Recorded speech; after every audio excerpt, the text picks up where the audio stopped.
Hello, everybody. It's Kadzowe with Kadzowe for Africa, and thank you for watching.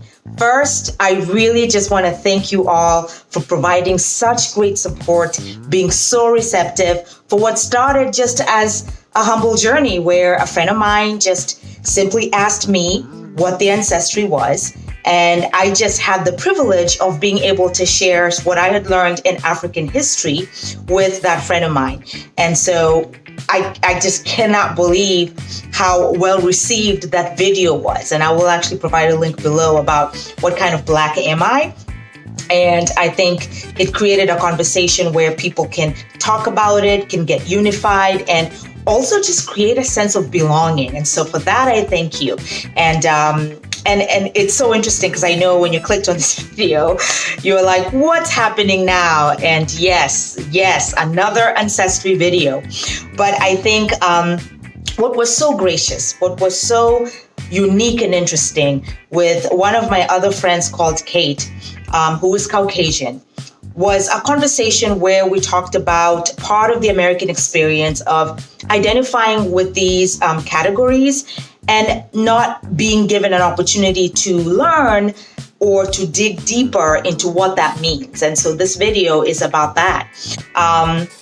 And so I'll get right to it just to kind of let you know what happened. Kate just, came to me and said, I realize that I am Caucasian in America and I identify as white. And they were just curious if I knew of anything about Ancestry because they did want to celebrate who they were. And I thought that was pretty cool. The reason I do this videos is so that we could rejoice in the cultural pieces of who we are because our differences make us unique and special and make us who we are. And when we learn about who we are, even though that might be different, it is a cause for celebration and unity. And I hope that at the very least that this video, shares that as well. And so we'll actually get right to it. And so in my conversations with Kate, one of the things that I started doing is, she is Caucasian here in the United States, was to encourage her to begin to have the conversation with her parents, her grandparents, her aunties and uncles, her relatives, as much as she could about their origins. And she did find out that she does have origins based in Europe. And then we kind of looked at the map, and she was actually able to distinctly share that she does share lineages in two countries in Europe, and that is England and Germany. And so that actually started off this exciting journey where we then talked about each of these countries and the ethnic groups within them. So first we talked about England, and in England, we started off with the majority ethnic groups and lineages. And so in England, there are three main ethnic groups. There is the English, there is the Welsh, and there is the Scottish people. And so what was interesting for her as she kind of just conducted interviews and talked to members of her family, she was actually able to find that her, in terms of her being from England, that her ethnicity was actually Welsh. And she was really excited about it, learning about the culture and the customs, which I thought was really cool.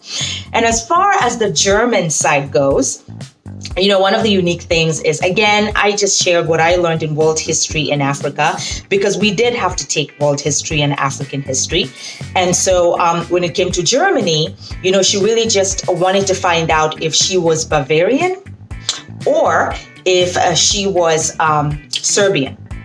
And so she did some digging and she found out that she was actually Bavarian, which was actually, I think, pretty cool. And so again, she took some time to research and really embrace that ethnic grouping and really find out as much as she could about her ancestry. And so, I thought that was pretty interesting. Now,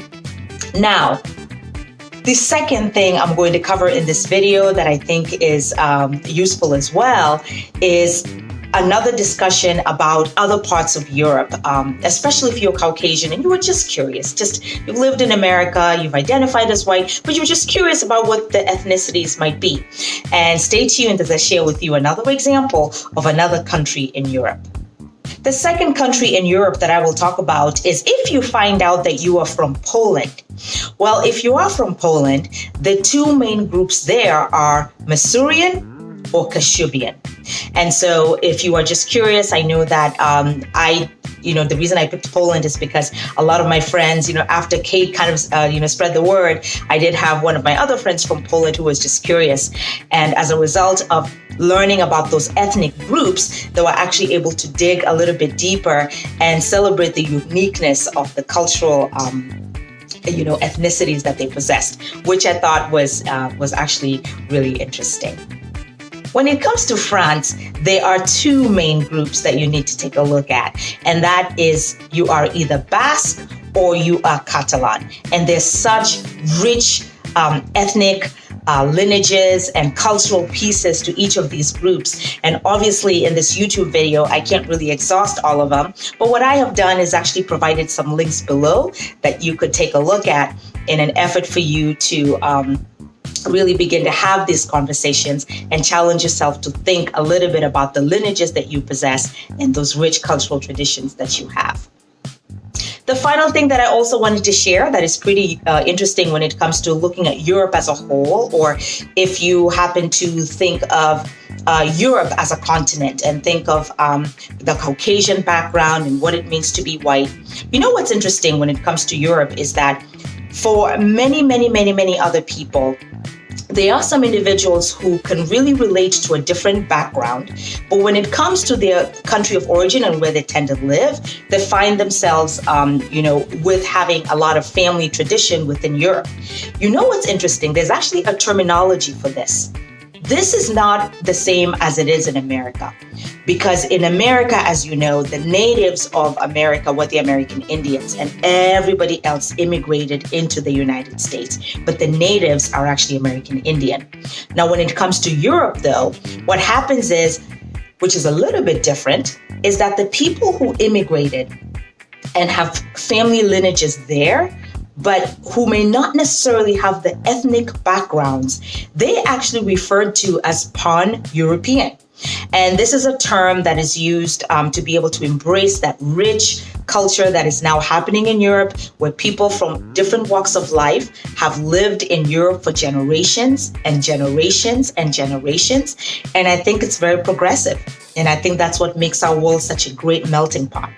And so hopefully this video was helpful for you. Now, I know when it comes to the United States, it's such a melting pot. And if any piece of you, as a part of your ancestry, does have European or Caucasian or white, and you were curious about what that means, my challenge to you is not to be afraid to take a look at the ethnicities. There's this perception that tribes and ethnic lineages only belong in other parts of the world, and predominantly in Africa. Everybody tends to think, tribes and all these things are mostly other people.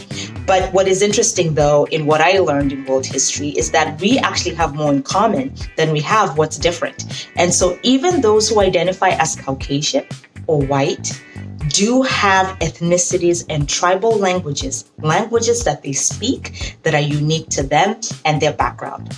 And so if you are curious, I would challenge you to find out. So folks, just like I did in the other video, obviously there's always gaps to fill. I'm curious as to what you think. What kind of Caucasian are you? Go ahead and comment and let me know. And let's share about the richness of the cultural things that we bring. Let's make this a productive conversation about understanding who we are and understanding that all of us do come from somewhere, and all of us, most importantly, do belong. So thank you for watching again, and until my next Ancestry video, bye. I'm gonna say hi to everybody, Kobe. Say hi. Oh, he just got up from a nap. Well, Kobe's ancestry is he is half tiger and half tabby. And so it's part of the conversation, right, Kobe? Oh, well, thank you for watching, everybody. I just thought I'd add that piece in there. Bye. Say bye, Kobe. Bye.